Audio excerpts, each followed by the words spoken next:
Bom, sejam todos bem-vindos ao segundo episódio da Motor e Mentor. Hoje com um convidado muito especial aqui, daquilo que não para no Brasil, que é o agronegócio. O Giovano Preto vai nos contar um pouquinho da carreira dele aqui. Hoje ele é gerente de serviços de pós-vendas das concessionárias da New Holland.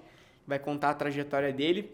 Independente da plataforma que você esteja nos acompanhando, seja Spotify, Deezer, YouTube, deixa seu like, compartilha com os amigos aí, se inscreve no nosso canal.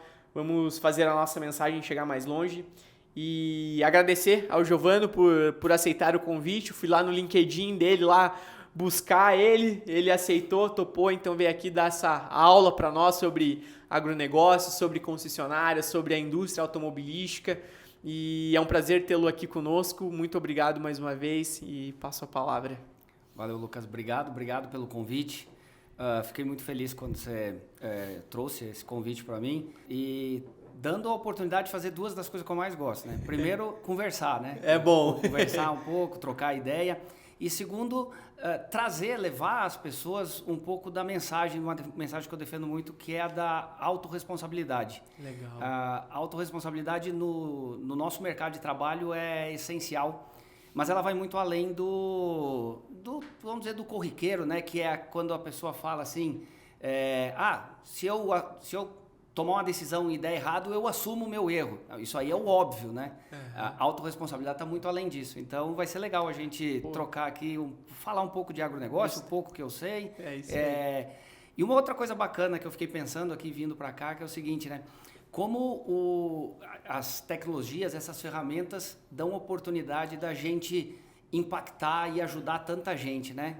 Se fosse para pensar 10, 15 anos atrás, talvez esse nosso bate-papo se resumisse a um auditório de uma escola, de uma universidade, de uma empresa, e a gente talvez estaria levando essa mensagem para, 30 pessoas, 50, 200, se a gente fosse já muita gente interessada em ouvir a gente. Mas aqui a gente vai chegar, sabe lá quantas milhares de pessoas que vão poder ouvir o que você tem para dizer, né? Eu estou aqui só de passagem, mas que se a gente conseguir levar uma pequena mensagem, né, dessa nossa conversa, e que esse ouvinte escute isso e diga, putz, isso aqui, esse comentário do Preto, esse comentário do Lucas, amanhã eu vou pôr isso em prática, vai melhorar meu dia a dia, já valeu a pena a nossa conversa aqui. Pô, que legal, a gente não teve...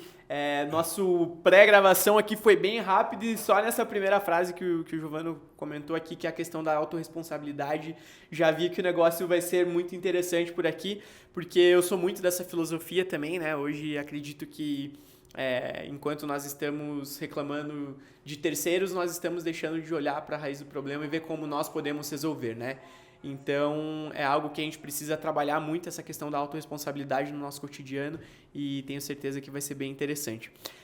Vinculado a isso, conta um pouquinho aí para nós, então, dessa história, né, de como é que foi construída essa carreira no agronegócio, como que começou tudo, tem uma trajetória que foi percorrida por aí, né? Conta pra nós aí de onde veio esse sotaque gaúcho aí. Como diz, vou tentar resumir aqui uma curta, longa história, né? Como tu falaste, eu sou gaúcho, né? Criado numa pequena cidade do interior, uma bem pequena cidade do interior, lá em Marau. Marau, próximo de Passo Fundo. Na verdade, nós dissemos que Passo Fundo faz parte da grande Marau, né? Como todo mundo de cidade pequena. Mas na minha adolescência, meu pai realizou o sonho dele, meu pai engenheiro agrônomo, realizou o sonho dele de ter uma fazenda. E ele então adquiriu uma fazenda no Tocantins e a gente mudou para o Tocantins para tocar uma fazenda. Eu, na ocasião, tinha 16 anos e me encantei mais ainda, né? A gente já vivia próximo à área rural, com atividade rural, e eu me encantei com fazenda e apesar que todo mundo não, mas muita gente romantiza o trabalho na fazenda, né? Uhum. Mas então, só para dar uma ideia do que era uma fazenda no Tocantins no começo dos anos 90, a gente morava a 300 quilômetros da fazenda, da onde a gente morava na cidade. Eram 90 quilômetros de asfalto e 210 de estrada de terra. E o nosso objetivo, toda vez que a gente saía de casa para ir para a fazenda, era dormir na fazenda no mesmo dia que a gente saía. Porque muitas vezes a gente precisou dormir no carro, dormir na casa, numa fazenda conhecida, porque a estrada era muito ruim, era muito difícil esse trajeto, né? Esse deslocamento. Fora o trajeto, todas as dificuldades do estado do Tocantins, recém-emancipado do Goiás e tal. Mas, enfim, aí você tá lá, adolescente, fazendo um negócio que você descobre que você gostou e tal. Eu aí decidi, né, fazer agronomia. E na minha cabeça eu tinha uma certeza absoluta, eu ia fazer agronomia, ia me formar e ia voltar a trabalhar na fazenda do meu pai. Isso aí era uma coisa óbvia, não tinha como dar errado. Eu fui para fazer a faculdade, aí então saí do Tocantins, fui para Minas Gerais, fiz faculdade em Viçosa, na Universidade Federal de Viçosa, fiz agronomia. E no meio da faculdade meu pai resolveu vender a fazenda e... Acabou com o sonho. Acabou com a ideia de ser fazendeiro. Mas uma outra coisa interessante, né? Como o universo, né? Assim, as coisas caminham pro rumo que ela tem que ser. No decorrer da faculdade, eu descobri o meu gosto, na verdade, por essa parte da administração. Eu fiz a minha faculdade toda direcionada à administração, economia rural. Eu ficava sempre pensando assim, cara, produzir é difícil pra caramba, mas se você produzir, não souber vender, não souber cuidar dos custos da tua lavoura e tal, de repente não vale a pena produzir, né? E acabou que uma coisa coincidiu com a outra, né? Meu pai vendeu a fazenda, eu me direcionei para a área mais administrativa, acabei acabando a faculdade, logo fiz mestrado em economia. Então, eu sou um agrônomo metido a economista. Economista. E durante o meu mestrado, né, foi com economia voltada para o meio ambiente, né? Eu fiz uma tese sobre ISO 14000. Sobre ISO 14000 em atividade que é uma certificação, rural. Sim. Certificação de qualidade ambiental para a área rural. Legal. Esse era o conceito da ideia, né? Bom, aí acabou a história da formação, né? Acaba dizendo o seguinte, eu entrei sonhando em trabalhar em fazenda e virei um agrônomo de escritório. Não sujava o pé nunca mais fui. Eu visito fazenda, mas nunca mais lidei diretamente com isso. Aí saí da faculdade, tive a oportunidade de ter uma experiência numa mineradora, fui trabalhar no Pará, fiquei um tempo trabalhando lá em Carajás. Foi também mais uma experiência única. A gente... E aqui deixo também um comentário, né? Como é importante você estar aberto para oportunidades. Sim. Às vezes a oportunidade chega até você, mas muitas vezes ela está orbitando ao redor de você e você precisa estar aberto para enxergar essa oportunidade. Não estou dizendo que... O cavalo do seu lado passa 2 vezes ou não passa? Não passa. É muito difícil. É muito raro, né? É muito raro. Mas às vezes o cavalo não passa aqui do lado, né? Sim. Às vezes ele está passando lá do outro lado da rua, e você precisa ir até lá, né? Sim. Quando eu falo oportunidade, né, tem gente que fala assim, porra, mas ir para o Pará é uma oportunidade? Oportunidade de vivência. Na idade que eu estava, que aprendizado, né? Aprendizado. Brinco, né, que tive a oportunidade de fazer um curso de sobrevivência na selva, que me ensinaram lá no curso como enfrentar uma onça, caso você encontrasse na floresta. Olha só. Graças a Deus eu nunca precisei testar, foi só uma aula Se teórica. O curso funcionava mesmo ou não? É só uma aula teórica. E aí depois eu saí de lá e saí desse trabalho nessa mineradora para tentar uma carreira, vamos dizer, uma carreira solo, né? Montei um negócio próprio, casei com a minha namorada da faculdade, que é minha esposa até hoje, né? Que legal. Vou errar o número aqui, 26 anos juntos. 26 anos, é a minha idade, desde 95 então. Desde 95, exatamente. Acertou. Não vai ficar sem jantar hoje. E aí a gente casou e montamos um negócio próprio E aqui tem outra que faz parte da trajetória, né?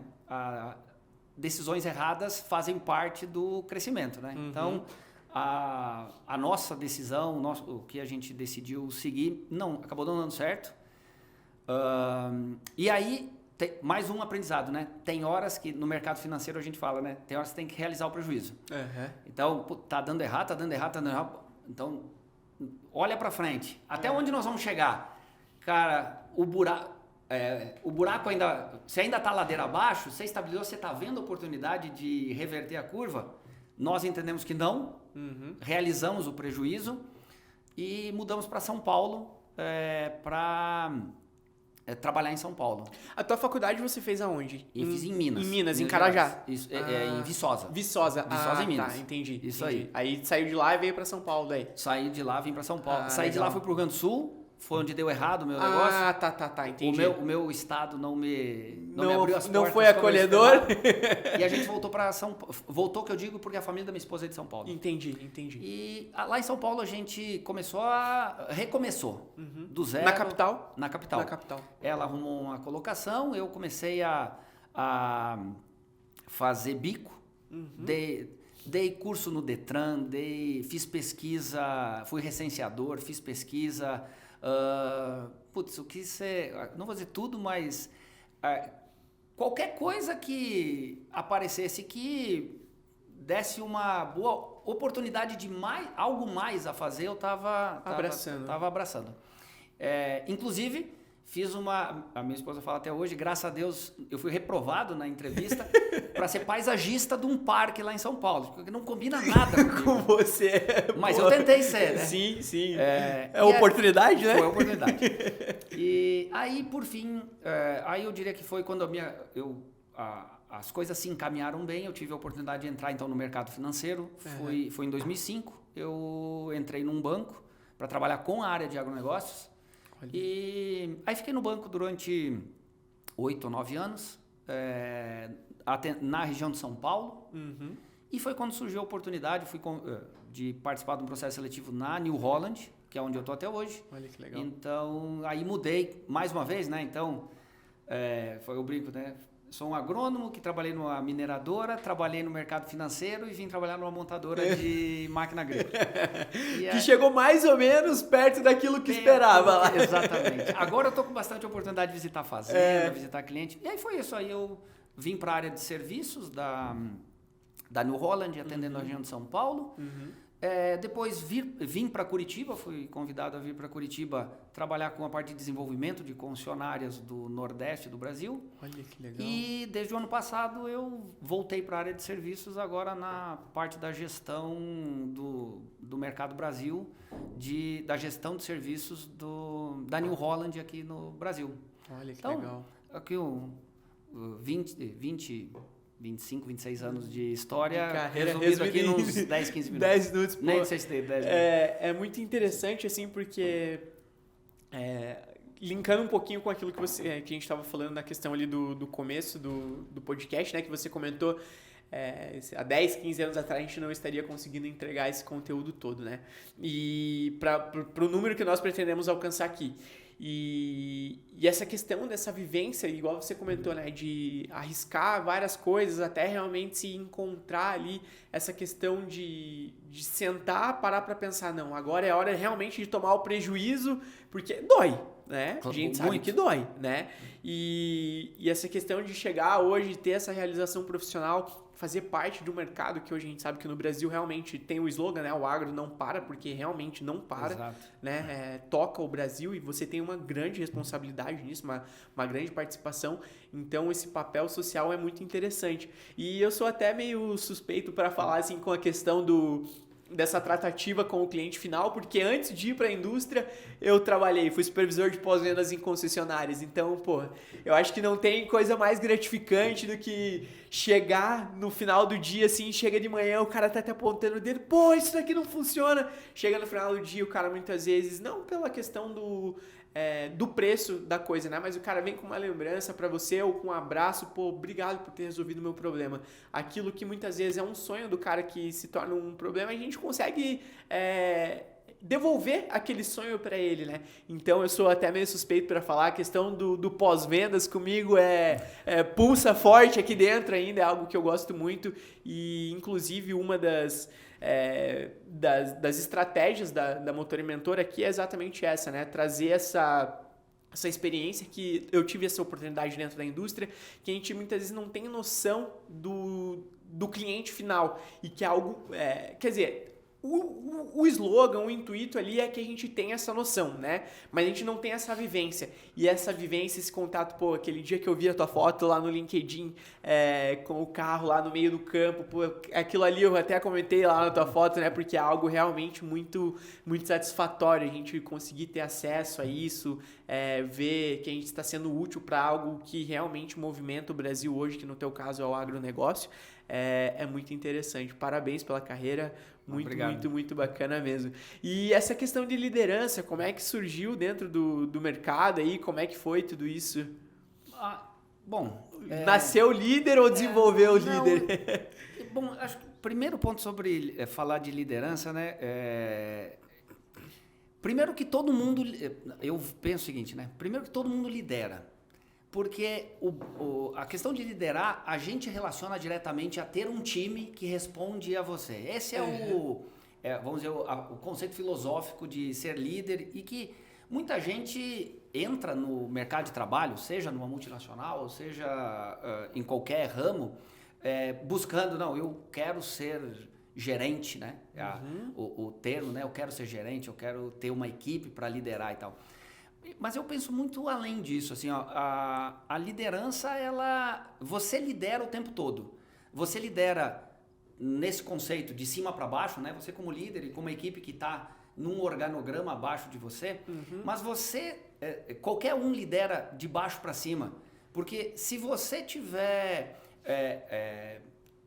habilidade e conhecimento para chegar para o teu gestor que está acima de você, trazendo uma solução, apresentando um problema já com opções, dando caminhos para o teu gestor tomar uma decisão, você está liderando de baixo para cima. Você, de repente, não tem a alçada ou o nível hierárquico para tomar uma decisão. Mas se você se sente, né, mais do que se sente, se você toma isso como uma responsabilidade sua, não, se eu tivesse no lugar dele, eu tomaria essa decisão, porque essa é a melhor decisão para a empresa que eu trabalho, você está liderando de baixo para cima. Sim. E você lidera muito horizontalmente, com os teus pares, com outras áreas. Essa que a gente chama de gestão por influência, né? Você tem uma área correlata que trabalha contigo e que se você precisa que ela faça algo, mas você não manda, né? Sim, sim. Mas pedir favor também não é o termo, né? Pô, não vou pedir um favor para uma outra área. Vocês têm que trabalhar em conjunto. Eu vejo isso. É um caminho de liderança. A gente falando liderança, né? De liderança. Não de você comandar, ordenar ou mandar, né?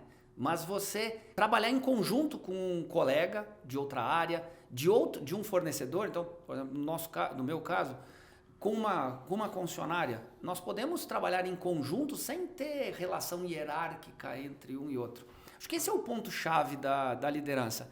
Aí depois, a oportunidade de ser um gerente... sou eu que estou falando, sim, né? Sim, com certeza não. Não está aí... Não é uma lei, uma regra. Mas você se tornar um gerente, um gestor, um coordenador de uma área é um processo natural. Dessa liderança de baixo para cima? Exatamente. Ele não pode ser eu vejo isso, né? Ser o gestor de uma área não pode ser o fim. Ele faz parte do teu processo. Entendi. Eu não posso levantar toda manhã e ir trabalhar pensando assim, cara, eu vou fazer isso hoje porque eu quero ser gerente semana que vem. Ou porque eu quero ir para uma outra área semana. Não.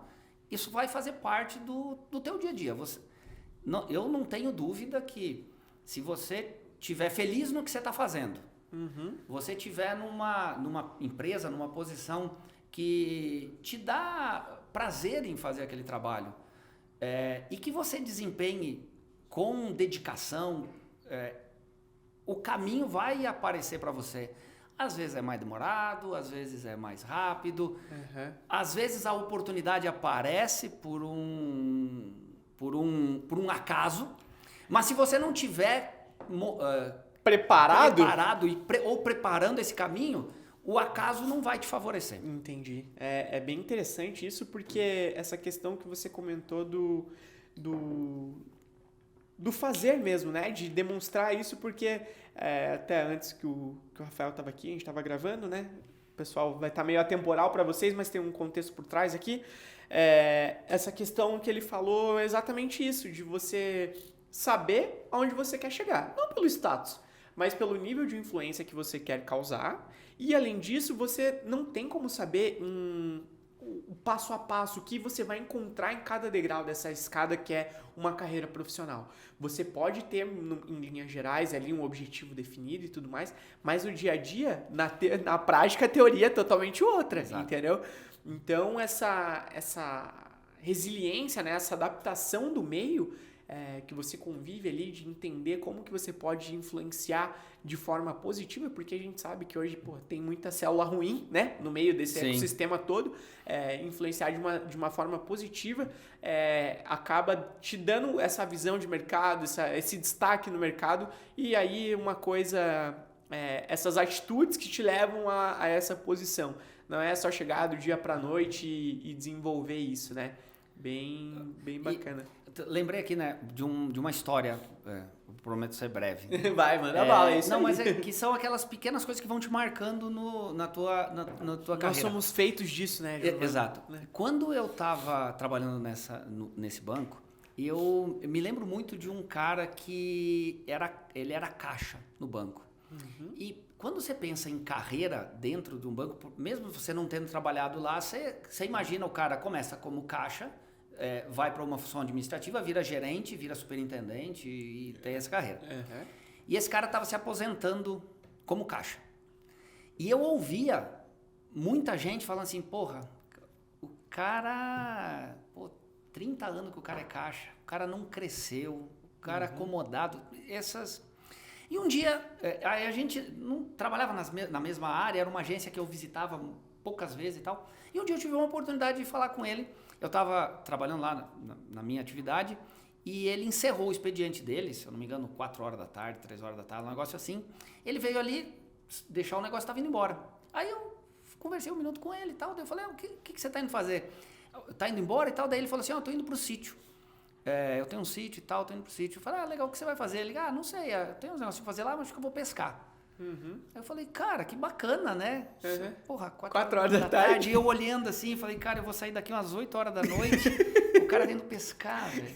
Aí eu falei pra ele assim, cara, mas e essa, né, aqui, nessa cidadezinha pequena e tal, você como caixa, né? Como é que foi essa história? Daí ele falou assim, Preto, cara, eu sou super feliz sendo caixa aqui nessa agência. Porra, cara, ele disse, eu saio todo dia 4 horas da tarde e vou pro sítio. E eu nunca tive vontade de ser gerente da agência. Eu sou super feliz como caixa. Aí legal, cara, então boa pescaria e tal. Daí eu sentei ali na minha mesa e eu falei assim, que aula! Caramba, velho, o que eu quero? É bem isso, né? Onde eu quero chegar, né? O que eu quero fazer? Eu vejo? E o que é a questão do certo e errado, né? Você passar a vida inteira na mesma... A vida inteira é um termo muito grande, mas... Você não ter uma ambição profissional de crescer na carreira, até que ponto isso está errado? Socialmente, né? Ou profissionalmente, todo mundo vai dizer o cara é acomodado. Não sei, eu não tenho essa certeza. Acomodado é o cara que não produz. Sim. Agora, se você está lá, não importa se é 1 ano, 2 anos, 10 anos ou 30 anos, fazendo a mesma função, mas você está produzindo, se atualizando, entregando o que a empresa te remunera para fazer, se dedicando ao teu trabalho e tal, e no caso dele, fazendo uma coisa que ele gosta, 4 horas da tarde indo pescar, aí eu cheguei em casa e falei para minha esposa, quem está certo? Eu que fiquei lá até 10 horas da noite, e depois peguei o carro, viajei mais 1 hora para voltar para casa, ou ele que foi pescar às 4 da tarde? Até hoje eu não sei. Ficou aí, fica até a pergunta. hoje. Mas é bem isso mesmo. Linkando com o que eu tenho escutado aqui com relação a esse modelo de liderança, né, Giovana, vai muito de encontro assim. O Rafael até utilizou um termo, uma analogia, né, a questão do time de futebol. Entender qual é realmente a função, né? O que cada um dentro da sua equipe. Eu acho que o papel do gestor está muito alinhado com isso, para manter um time engajado. Você entender realmente, de fato, o que cada um tem como propósito de vida, né? E aí vai delegando funções de acordo com aquela habilidade da pessoa ali e tudo mais. Bem bacana isso. E será que o senhor de lá tá pescando? Cara, essa hora não. Não, né? Mas... Essa hora que nós estamos gravando, não, mas com certeza ele tá. Legal. Ele tá pescando. Um outro detalhe sobre. Mudando um pouquinho de assunto, mas falando de liderança, eu lembrei aqui, quando a gente fala, principalmente dessa liderança horizontal, né? Que eu chamei de liderança horizontal. Uma coisa que me incomoda muito. Que é aquela pessoa que terceiriza o problema. Puta, isso é complicado, cara. Aquela pessoa, né, que compartilha algo que não gera o resultado. Isso não acontece só, né? Eu até brinco, isso não acontece só aqui no Brasil, isso acontece só lá na Noruega, né? Aqui no Brasil isso não acontece. Mas isso é um problema, é um problema sério que eu vejo, assim. Você chega até você, algo, né, eu vou dizer um problema, algo que chega até você, na hora que você diz, não, cara, esse problema aqui é do Lucas, não é meu, você simplesmente repassou o problema, você criou mais uma etapa no processo que foi transferir de mim para você, e você não agregou nada, a tua energia não foi para ajudar a resolver um pedacinho assim. Eu poderia, por exemplo, ligar para ti antes e dizer, Rafael, Lucas, chegou para mim tal e tal coisa e eu tô vendo que é da tua área. Eu posso encaminhar para ti? Você já está sabendo o que é. Eu ajudo a acelerar esse processo de decisão. Então, esse é um tipo de exemplo para mim dessa liderança horizontal que ajuda você aplicar energia, uma energia positiva que faça com que todo o processo acelere ou ande mais rápido ou resolvam. Se você ajudar a resolver 1%, sobrou 99 para ti, não os 100 se eu só repassasse esse caso para ti. Vou fazer me veio agora na cabeça assim, mas assim, você vê alguém no escuro, você não precisa ir lá e, jogar uma luz inteira na pessoa, só fala, ali ficou o interruptor, acende ali. Exatamente. Né? Então, dar esse auxílio e eu vejo que, não sei se cultural, eu particularmente, por pensar muito próximo, tenho essa mesma linha de raciocínio, me incomoda também essa dificuldade que as pessoas têm em compartilhar conhecimento. Eu não sei se é algo que a pessoa pensa, aquela foto do LinkedIn motivacional lá de um fósforo acendendo o outro e que você acender a luz do outro não vai apagar a tua. Né? Então, por que dessa dificuldade? É tão simples, né? Não é você... a questão da inovação, né? Não é você reinventar a roda para você estar inovando. É você pegar um problema que você já tem e você pensar uma forma diferente de resolver aquele problema que todos ganhem. E no caso da New Holland hoje, acredito que seja pensando no cliente final, numa operação, né? Isso da questão do cliente final muito se diz hoje na indústria, né? A gente pensando sempre no cliente final. Mas quem é o teu primeiro cliente? Quem é o teu cliente de verdade? Não é aquele cara que está lá no campo. Dentro da indústria, o operador, o cliente dele é o próximo da linha. Exatamente. Então, enquanto não desenvolver esse senso, que é algo que espero que vocês que estejam acompanhando, se você não pensa assim, começa a refletir um pouco mais sobre isso, não é pensar só como você vai transformar a vida do teu cliente. Pensa como você melhora a vida do teu colega do lado, que a do teu cliente final vai ser consequência disso. Vai ser consequência. Vai ser consequência, né? Exatamente. Bacana, isso aí. E me conta um pouco mais aí essa questão que você entende com relação a a liderança, dessa liderança vertical e tudo mais, né? Questão da procrastinação. Costumo dizer, né, que o celular hoje pode ser o nosso melhor amigo, mas ele pode ser também o nosso melhor inimigo, né? Como é que você lida nisso com a tua equipe? O que você tenta passar para eles, essa importância dessa organização cotidiana, pensando sempre num resultado positivo para a equipe? Bom, procrastinar... Primeiro que procrastinar é algo histórico, né? Deixou de procrastinar, morreu. Desde o primeiro ser humano da Terra, eu acho que ele procrastinou alguma coisa. E isso faz parte da nossa natureza, né? O que eu penso sobre procrastinação primeiro, você tem que reconhecer o teu grau de procrastinação. Todo mundo procrastina, é uma palavra até ruim de falar, né? É difícil. Todo mundo procrastina um pouco. Uhum. Quer dizer, em um certo nível. Sim. Você precisa entender primeiro você precisa se reconhecer. Aqui volta lá a autorresponsabilidade. Sim. Você precisa se reconhecer, não precisa colocar lá no LinkedIn, né? Eu procrastino 70%, né? Não precisa divulgar para todo mundo. Mas você tem que se conhecer. Cara, eu para algumas coisas procrastino mais, para outras procrastino menos e tal. Depois que você assimilou aonde você está, você pode ser treinado. Uhum. Seja, hoje na internet tem uma infinidade de ferramentas, mecanismos, formas de você reduzir a tua procrastinação, melhorar a produtividade e tudo mais. Mas é semelhante a parar de fumar. Enquanto a pessoa não decidir que ela quer parar, não adianta ou normalmente não adianta a todas as artifícios. Sim. Depois que você se entendeu onde você está e decidiu que está na hora de mudar, eu digo, né, que é um caminho quase natural. Uhum. Falando em termos práticos, né, aí que filosofei um pouco, né? Sim. Mas falando em termos práticos é o seguinte, que eu falo com o meu time e como eu ajo na minha vida. A primeira coisa, você tem que desenvolver um bom senso de separar o que é urgente do que é emergente. Uhum. Desculpa, é a mesma coisa. É urgente de importante. Uhum. Urgente de importante. A primeira coisa que você tem que separar. Matriz de Eisenhower, se eu não me engano, né? É alguma coisa assim. Mas eu vou tentar simplificar. Uhum. Que é o seguinte...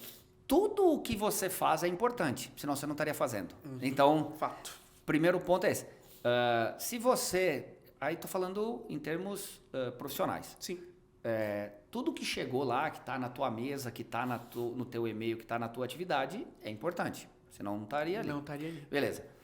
Na hora que você definiu o que é importante, se tudo é importante, você vai ter que fazer tudo. Uhum. Não vai ter uma coisa que você vai dizer, não, isso aqui eu não vou fazer. Uhum. Você vai fazer. Mais cedo ou mais tarde. Mais cedo ou mais tarde. E se não for importante, daqui 3 dias vai se tornar. Então, aí que está o ponto. A hora que uma coisa ela deixa de ser importante para ser urgente, que é essa daqui 3 dias, é sinal que você procrastinou. Uhum. A não ser que seja algo inesperado. Né? Uhum. Pô, nós estamos aqui e aconteceu um negócio, nós temos que sair correndo. Isso a gente não estava esperando. Não Agora, controle. Nós combinamos de conversar aqui. Se eu deixo para olhar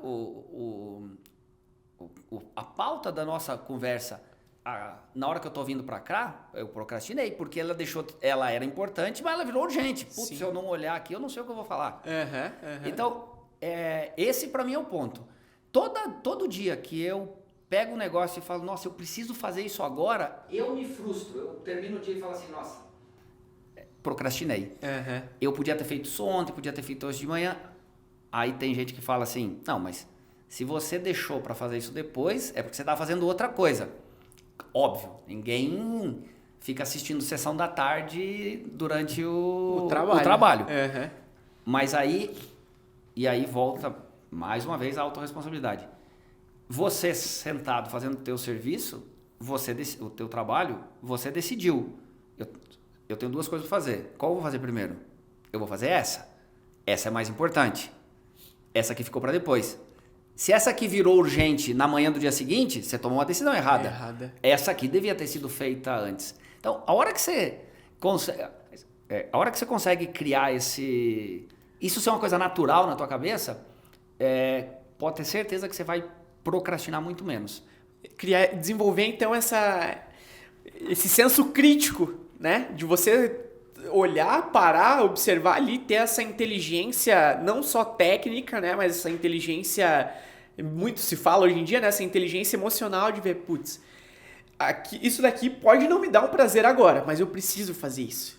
Né? E é muito ligado a isso, né? Essa questão do prazer imediato. A gente muitas vezes procrastina aquilo que não nos traz um prazer imediato. Exatamente. Né? Então, eu acredito que para a questão profissional é a mesma coisa, né? E se você, de repente alguém tá lá olhando e diz assim, não, então quer dizer que o Preto nunca trabalha à noite, ele nunca fica um negócio urgente de um dia para outro, ele deu toda a teoria. Não, é lógico que acontece, né? Sim, é normal, né, cara? Às vezes você precisa resolver alguma coisa no fora do horário, nem vou dizer fora do horário, alguma coisa atropela a outra e tal. Às vezes você imagina que você vai levar 2 horas para fazer uma tarefa, você leva 3, e aí o que estava programado para depois tem tudo ingessa, né? Então, claro que isso acontece, mas se isso for algo esporádico, tá bom. O que não dá é para ser rotina. Todo dia você tá com alguma coisa atrasada correndo para entregar. Esse é o... Quem tá aqui ouvindo a gente, que tá assim, nossa, realmente, essa semana inteira eu todo dia fiquei com alguma coisa atrasada. Minha dica, pega no fim de semana, vai caminhar num parque, respira. Se aliena um pouco alguma coisa. Pensa no teu... Escuta aqui o nosso podcast. Pensa um pouco sobre a minha dica inicial, né? Quantos por cento você procrastina? Assimila isso. Eu sou um procrastinador e como eu vou mudar? Aí eu não vou dar aqui o caminho, mas lá na internet tem. Tabela, GTD, tem 35 mil aplicativos né? para ajudar. Cada um tem o seu jeito. Sim. Eu toco do meu jeito, o pessoal que trabalha comigo tem outro critério, você deve ter outro, Sim. o time aqui deve ter outro. O importante é o seguinte, tem caminhos. O que não pode é chegar amanhã, depois de ouvir o podcast, chegar amanhã pro gestor ou pro colega, né? Porque nem sempre é só pro gestor. Sim. Chegar pro colega da escola, putz, não trouxe a minha parte do trabalho que a gente vai ter que apresentar hoje à tarde, eu vou fazer agora. Aí, dói, né? Aí não dá. É engraçado quando você falou, né, de procurar na internet, eu até acredito que você não saiba, mas uma das vertentes aqui da minha empresa é exatamente essa. Eu falo sobre gestão do tempo e produtividade. E, cara, o que eu tenho pego de gente na questão das mentorias aí e tudo mais, né? Pô, Lucas, eu tenho que estar prospectando um cliente lá e quando eu me pego eu tô rolando feed de Instagram aqui, tô vendo alguma coisa assim. E eu costumo dizer muito isso. A partir do momento que você deixa de cuidar da tua vida para cuidar dos outros, a procrastinação acontece, né? Por quê? A tua vida é a questão da autorresponsabilidade, você não desenvolve esse senso crítico a ponto de saber o que precisa realmente ser feito e você tá ali vivendo a vida dos outros, pô, tá vendo o cara lá na Bahia, na praia, tá vendo o outro lá em Gramado, no Minimundo, enfim, tem tudo isso que você procrastina algo importante que poderia te levar a uma ocasião dessa, talvez, né, de lazer com a tua família, enfim, aquilo que você almeja para a tua vida, e você está adiando essas tuas realizações pessoais por uma coisa que você deveria estar fazendo ali no teu trabalho, que te daria um destaque profissional, muitas vezes nem só a questão do destaque, né, mas que seja algo realmente relevante para a sociedade. Bem interessante esse teu posicionamento. Lembrando agora, né, você falando o conceito do procrastinar é bem isso, né? Adiar um desprazer. É esse o conceito? Eu não sei. Não, eu digo dessa forma, né? Sim, não sei sim. De forma acadêmica, mas você tem um negócio, porque você procrastina o que você não gosta de fazer, né? Então, você tem, eu digo, né? Você vai ter o desprazer de fazer isso agora ou amanhã? Aí você decide, não, eu vou ter meu desprazer amanhã, mas de repente o teu tempo é curto e o teu desprazer é maior, né? E aí dói. E aí dói. É isso mesmo. Então, quando a gente... eu penso muito isso assim, ó, né? A questão dessa... realizar as atividades, ela tá dentro da jornada do teu dia a dia, né? Sim. Então, minhas filhas, por exemplo, acham um absurdo quando eu falo que, para mim, o melhor dia da semana é a segunda-feira. Pô, eu amo, cara. Eu adoro a segunda-feira. E eu odeio feriado. Não, feriado eu gosto. Eu gosto. Mas, porque eu falo assim, eu lembro uma vez num restaurante, era uma segunda-feira, né? Uhum. E tinha uma moça repondo a comida no restaurante e caiu, eu não me lembro exatamente assim, mas tipo, caiu um pouco fora ali de onde ela estava repondo no buffet e ela reclamou, falou alguma coisa e tal. Aí eu falei para ela assim, tava ali me servindo, né? Falei assim, cara, relaxa, né? Acontece, hoje é segunda-feira, é o melhor dia para isso acontecer, né? O melhor dia da semana. Daí ela olhou pra mim assim com uma cara, tipo assim, quem é esse maluco que tá dizendo que segunda... Aí ela assim, como assim segunda-feira é o melhor dia da semana? Eu falei, olha só, se deu errado hoje na segunda-feira, você tem a semana inteira pra dar certo. Olha só. Começou ruim, mas pode melhorar, você pode amanhã pode ser que não caia e tal. E pra mim, assim, ó, a segunda-feira é o dia que te abre uma semana de oportunidades, um período, uma jornada, né? Que é a jornada nossa. Você começa planejando, você dá o primeiro passo. Você passa a semana inteira desenvolvendo e você tem como recompensa o teu descanso no fim de semana para você fazer o teu lazer, o que você gosta. Aqui eu não sou um cara, não tô certo, né? Essa é só a minha visão. Sim. Mas compacto muito aquele nisso. cara que prefere o sábado, não, eu gosto. Para mim o melhor dia da semana é o sábado. Para mim o sábado é o tipo topo do Everest, né? É o momento que você cumpriu o que você se propôs durante a semana toda, chega lá no sábado e você celebra, atingiu o topo do Everest. Aí você desce. Segunda-feira, você começa lá no acampamento 1, 2, 3, ataca, chega lá, e assim vai. Cara, é muito bonito mesmo, é louvável esse teu pensamento, essa filosofia. Eu inclusive, até no meu Instagram, não me deixa mentir, eu atuo no Instagram de forma profissional, né? E eu postei faz acho que umas 3 semanas atrás, mais ou menos, que as pessoas vivem reclamando que o tempo passa rápido demais. Mas elas também vivem almejando o sábado e o domingo. É isso mesmo. Entendeu? Como é que você não quer que o tempo passe rápido se você vive pedindo que o sábado e o domingo cheguem? O domingo já ninguém quer mais, né? Porque ele já tá muito perto da segunda também, né? Então, a sexta e o sábado. Exatamente. E é algo que... Isso que você comentou, né? De viver a jornada, de aproveitar o processo, isso não se constrói na sexta e no sábado. Isso é na segunda, isso é na terça, isso é na quarta, isso é na quinta, na sexta-feira. Né? Então, muito, muito bacana esse pensamento, parabéns, bem show. Vamos para o nosso próximo assunto da nossa pauta aqui, alguma coisa ligada ao agronegócio que eu tinha preparado para nós aqui. Qual que é a tua opinião, Preto, do agronegócio e da economia brasileira? Como que você vê esse impacto do agro? Cara, eu digo assim que se eu tivesse hoje que optar por voltar para alguma indústria, eu me interessaria muito por esse mercado, né? Até te falei que eu vou conhecer aquela concessionária da New Holland lá no Rio Grande do Sul e a outra em Goiás, né? Isso. Em Goiás. Em uma das duas eu vou, não sei em qual que eu vou. Porque, gente, se vocês não conhecem, depois procurem lá no LinkedIn do Preto, tem lá, meu Deus do céu, é um paraíso aquilo lá, e eu vou lá conhecer porque essa questão do agronegócio, a gente sabe que hoje o agro realmente não para, voltando àquela máxima que é muito utilizada, né? Como que você enxerga isso na economia brasileira hoje? Bom, primeiro comento o seguinte, eu falei aqui mais cedo, né? Meu pai é agrônomo. Uhum. E ele contava sempre contou, né? Que quando ele entrou na faculdade, lá no começo dos anos 70, dizia-se que o agrônomo, né? O agronegócio era a profissão do futuro. Quando eu entrei na faculdade, ele falava para mim assim, olha, sempre me disseram que agronomia, agronegócio é a profissão do futuro. Ele disse, eu já estou quase me aposentando, o futuro não chegou ainda, né? Tem certeza que é esse o caminho? E acho que realmente o futuro chegou nesse conceito, né? Okay.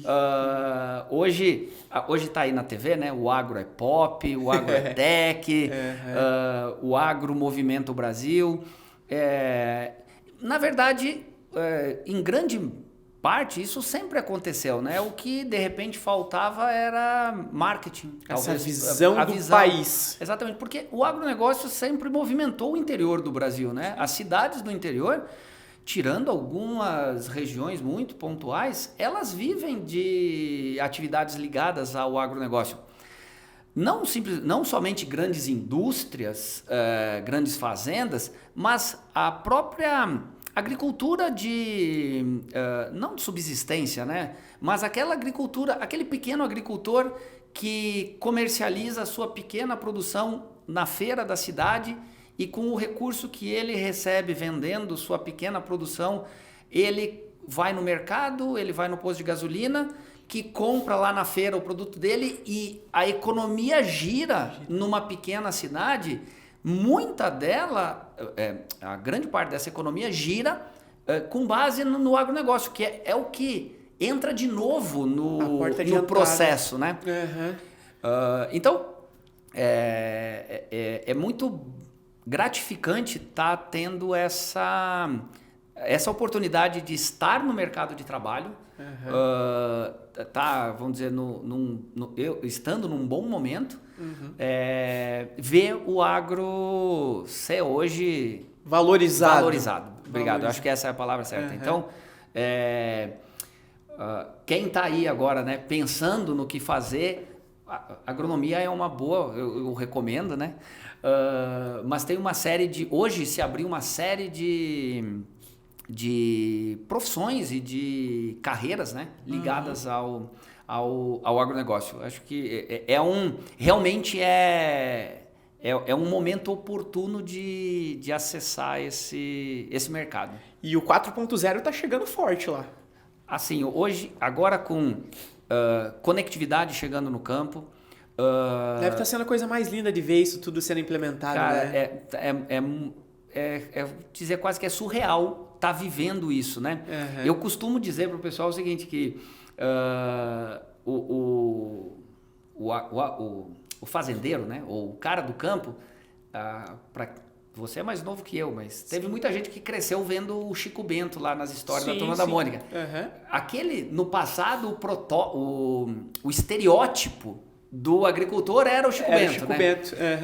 Não, hoje já mudou. Hoje o Chico Bento não tem ainda alguns, mas esse agricultor que movimenta a economia do Brasil não é mais o Chico Bento.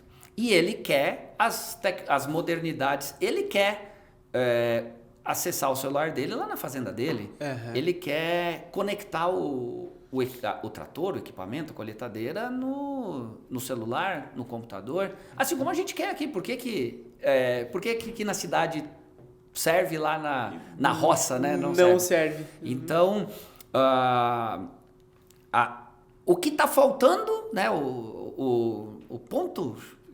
o ponto de inflexão agora é a conectividade chegar no campo. Porque nós estamos aqui em Curitiba, se nós saímos daqui e vamos até Ponta Grossa, no meio do caminho tem lugar que o celular não pega. Então, e nós estamos dentro de da capital e de uma grande cidade do estado. 130, 150 quilômetros se tiver a distância exatamente. Exata. Então, as fazendas, as áreas rurais que estão aí nesse trecho que não pega o celular pra gente que está na estrada, o cara também tem dificuldade. Eu acho que esse é a última barreira que a gente precisa... O maior desafio. A gente precisa vencer. Porque o agricultor já está... ele está preparado, ele está ávido por usufruir das tecnologias que o mercado tem disponível, né?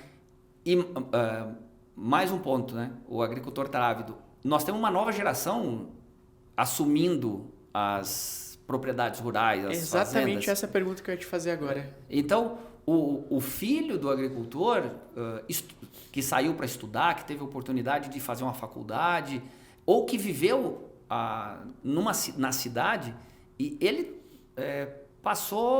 ele cresceu conectado. A internet ou a conectividade faz parte já da vida dele. E ele está esperando isso chegar lá.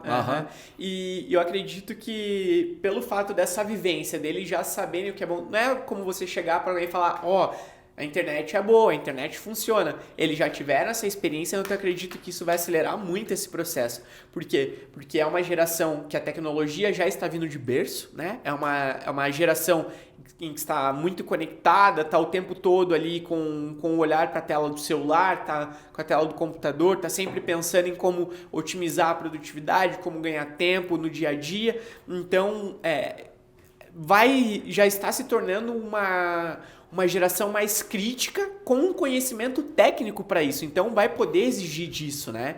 E é exatamente essa a pergunta que eu ia te fazer. Essa geração que está vindo ainda são os filhos desses agricultores. Está se passando essa geração de pai para filho já com essa tecnologia embarcada. Nessa nova geração. Exato, embarcada na pessoa, né? Exato. É isso mesmo. Uhum. A gente costuma ver em algumas notícias, né? Eu não vou aqui dar isso como uma informação, mas como um comentário de que eu já li, já vi, que aqui, diferente, por exemplo, dos Estados Unidos, onde a nova geração tem pouco interesse em continuar no campo, aqui no Brasil a visão é oposta. Uhum. Até por conta dessa valorização que do mercado teve nos últimos anos, a gente, o filho do agricultor, ele tem interesse em continuar a atividade do pai, ele vê essa oportunidade. Nós estamos num período muito bom em termos de rentabilidade, em produção, clima, é um momento favorável. Uhum. Então, resumindo assim, eu diria que aqui no Brasil o agro vai, por um bom tempo ainda, ter estar expoente. Essa nova geração tem interesse em continuar esse legado que seus pais construíram e eu gostei que você falou, a tecnologia vem embarcada no filho, né? É só a gente, de novo, né? Levar a conectividade, a conexão. Esse é um desafio do Brasil todo, né? Do Brasil. E acredito que assim, essa representação do mercado brasileiro no agronegócio não é nacional, ela é mundial, né? Então, essa questão da oportunidade de crescimento, quando essa tecnologia chegar no campo, né? Que eu acredito que vai acelerar muito daqui para frente. A gente já está vivendo um período, né, igual você comentou, dessa questão da conectividade e tudo mais. Então, ainda tem muitas barreiras a ser quebradas, obviamente, mas eu acredito que esse processo será acelerado. E isso não vai ser significativo só no Brasil. Eu acredito que o Brasil vem numa competitividade muito grande no agronegócio mundial aí, né? Porque, igual você falou, a gente tem o nosso ambiente, a questão de clima, de solo fértil e tudo mais, é propício para isso, né? Então, acredito que essa tecnologia aí vem... aquilo que eu comentei, né? O celular pode ser nosso melhor amigo, mas pode ser nosso melhor inimigo. A tecnologia também, nesse caso do agronegócio, ela vai ser muito positiva como qualquer outro negócio. E sabendo usar a favor, ela vai ser muito importante para alavancar ainda mais o que a gente tem hoje em termos de produtividade, de oportunidades. É bem legal isso. E essa questão também dessa nova geração ainda ter esse interesse pelo agronegócio, igual eu comentei, né? Não faz parte da minha realidade, né? Porque eu não tive muito essa vivência, meus pais vieram no interior de São Paulo para cá, mas eu já vivia a minha vida inteira aqui na capital, mas que agora o que a tecnologia nos proporciona de consumir um pouco do que acontece lá, não tem como você não se interessar um pouco de ir lá entender o que está acontecendo lá. E assim, quando eu falo de tecnologia, não é você parar para assistir um vídeo de 1 hora, é você ver uma foto, aquela foto que eu vi, cara, que você postou ali no teu LinkedIn. Eu fiquei pensando ali, falei, meu Deus, quanto de história não deve ter por trás de cada detalhe dessa foto aqui. Desde o carro produzido, desde a questão da plotagem, do teu deslocamento para lá, o que passa na tua cabeça em toda essa viagem, o agricultor te recebendo para você estar resolvendo um problema dele, e é algo que, querendo ou não, cria essa curiosidade, né? Que é algo, eu acho um trabalho muito digno, muito louvável, que é a questão do agronegócio. Bem bacana mesmo. Parabéns pela trajetória e pelo impacto social. Obrigado. Legal. E essa questão desses líderes, né? Voltando um pouquinho na conversa da liderança aí, pra gente encaminhar para a reta final aqui do nosso episódio, essa questão da liderança, dessa nova geração utilizando a tecnologia a favor, o que você acredita que esses bons líderes futuros precisam, para aqueles que almejam esses cargos de liderança, né? O que eles precisam desenvolver nessa autorresponsabilidade deles, né? Que é algo que você gosta bastante, para eles se destacarem no mercado e chegarem àquilo que eles realmente pretendem? Cara, eu te diria assim, Lucas, a primeira coisa é o conceito atual de startup, que é errar rápido e corrigir rápido. Então, se você tem uma oportunidade, tem um caminho, ou vê um caminho, é óbvio que você não vai errar de propósito, né? Uhum. Mas se você decide, não, vamos por aqui, opa, não era o que eu estava pensando, retoma e começa de novo. Acho que esse é um ponto importante. O não persistir no erro, né? Não continuar. Às vezes a gente até é uma questão do ser humano, né? Você tomou uma decisão, o caminho para eu seguir é por aqui. Ego. Aí você ego, exatamente. Aí, se eu disser que eu decidi errado, esse é um ponto chave. Segunda coisa é o que nós comentamos antes, né? Não repassar problema. Então, essa liderança, seja vertical ou horizontal, cara, ajuda. Não é que você tenha que resolver tudo de todos, mas não seja um repassador. Uhum. Atue.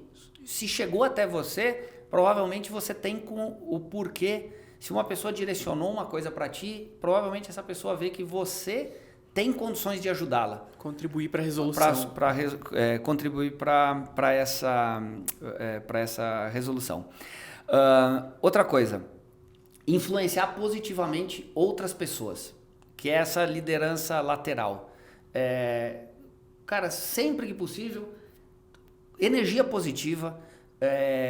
Não adianta você ficar remoendo aquele problema. Se alguém te mandou um e-mail mal educado, aceita. Eu tenho com o meu time a gente até tem uma canequinha, vou mandar uma foto para você ver. Show. Que tá escrito assim: keep calm and tome um chá. Então assim, cara, na hora que você olhou aquele negócio e falou, não, peraí, deixa eu ir lá fazer um chazinho, você relaxa. Não adianta. Energia negativa atrai mais energia negativa. Então, seja positivo, trabalhe e influencie as pessoas positivamente. Busque em conjunto alternativas de solução, plano A, plano B, plano C. Essa última viagem que eu fiz, tive um problema no aluguel do carro e aí mandei mensagem para minha esposa, falei, deu errado aqui o aluguel. Ela, e aí? Falei, não, e aí eu já tô com o plano B, C e D encaminhado. Eu vou dar um jeito de... Foca na solução e não no problema. Foca na solução e não no problema. E a última coisa que eu diria assim, é um negócio que... aí, só uma pequena história, né? Quando você... aquela questão de você estar 100% dedicado ao que você está fazendo. Uhum. Às vezes você embarca num barco, não vou dizer furado, mas aqueles programas que você olha assim, putz, sério mesmo que me convidaram para isso e tal? E eu embarquei mas quando eu vou, aí assim, não, eu vou. Uhum. Ou já tô aqui. Já que tá aqui, vá. Já que tá aqui, o que tem de bom aqui? O que eu posso tirar daqui para dizer, putz, valeu a pena ter vindo.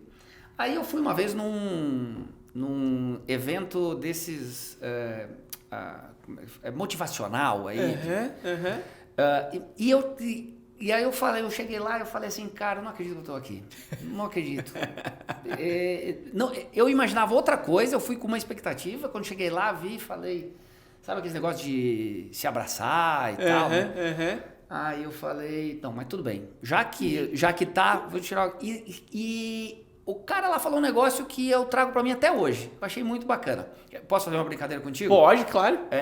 Então eu vou te pedir pra você, vou te falar o seguinte, Lucas, tenta levantar teu celular com a mão direita. Então, você sabe, peguei, né? Eu não falei para levantar, eu falei para você tentar. Então assim, ó, aí o cara lá fez exatamente, o palestrante lá fez exatamente essa brincadeira. Escolheu um cara lá na plateia e falou assim, cara, levanta, fica em pé e tenta levantar a tua cadeira. Aí o cara levantou. Aí ele falou, não, eu não falei levanta, eu falei tenta. Aí o cara, mas eu consegui. Aí ele, então, tentar é um negócio que não existe. Ou você faz, ou você não faz. Ou você consegue, ou você consegue. Você não tenta. Então assim, ó, o que você vai fazer amanhã? Não, amanhã eu vou tentar resolver o problema do cliente. Não. Ou você vai resolver, ou você não vai resolver. Tentar é nada. Então assim, ó, se eu puder deixar a mensagem que é essa. Cara, não tenta. Que aula, ou você hein? vai lá e resolve, ou não vai resolver por qualquer motivo. Eu tentei e não deu certo. Não. Eu fui lá e não deu certo. Vou fazer outra opção, plano B, plano C. Mas não me diga, né? Tentei. Eu tentei. Não, tentar, eu fiz e não deu certo. Exatamente. Tentar não é. Não existe, né? Eu fui lá e resolvi, eu fui lá e não resolvi por qualquer motivo. Então essa é o ponto. O ponto, pô, é interessante, né? Porque volta no que nós estávamos conversando aqui um pouquinho antes, que era a questão do... usei o mesmo exemplo, né? Não tem o médico sem o sangue na mão, não tem o agricultor sem o barro na mão e no pé, não tem o mecânico sem a graxa na mão e não tem o ser humano tentando, né? Ou ele fez ou ele não fez. Exatamente. Né? Então é uma analogia que se a gente parar para pensar, a gente não... faz muito mais parte da nossa realidade do que a gente imagina, né?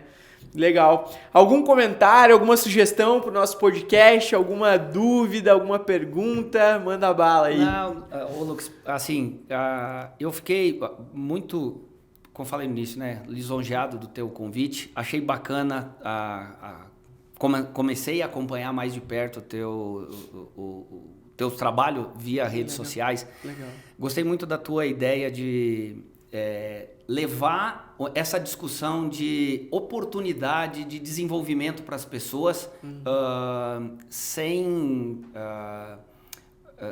o viés de vender o curso. Sim, né? Sim. Nós estamos aqui batendo um papo. Sim, sim. Coisa que talvez no futuro conhecimento é uma coisa que você precisa adquirir o tempo todo. Seja de forma gratuita, seja de forma paga. Mas você dar a oportunidade de um cara desconhecido como eu vir aqui para a gente bater um papo, eu vou depois te passar uma lista que no caminho eu vim pensando meia dúzia de pessoas para te sugerir. Olha que legal, que tem agradeço. Tem história muito melhor que a minha para contar aqui.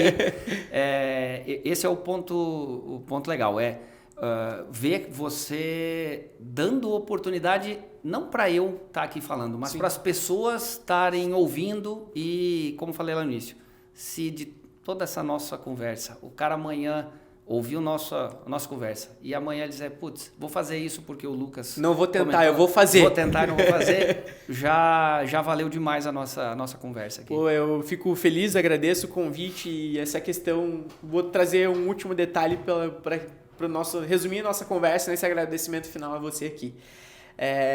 Uma coisa a gente, no decorrer da nossa vida, com toda certeza, tem muita gente que fala, mas também tem muita gente que só fala, mas tem muita gente que fala aquilo que faz aquilo que fala.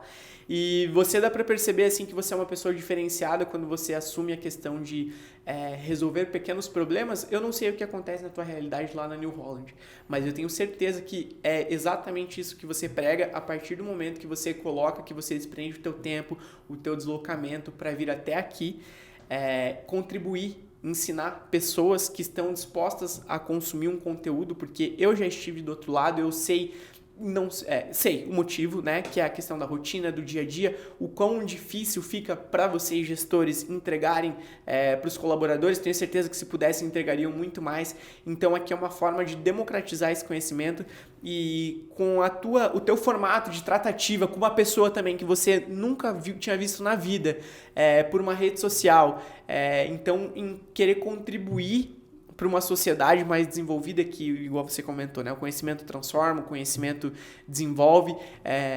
Parabéns Deus, não sei se você acredita ou não, mas eu sou uma pessoa que acredita em Deus, perdure por muito tempo te abençoando o teu caminho, a tua vida com muita saúde, para que você possa continuar resolvendo problemas dessa forma que você veio aqui com toda a certeza do mundo. Amanhã alguém vai deixar de tentar e vai começar a fazer, né? É isso aí.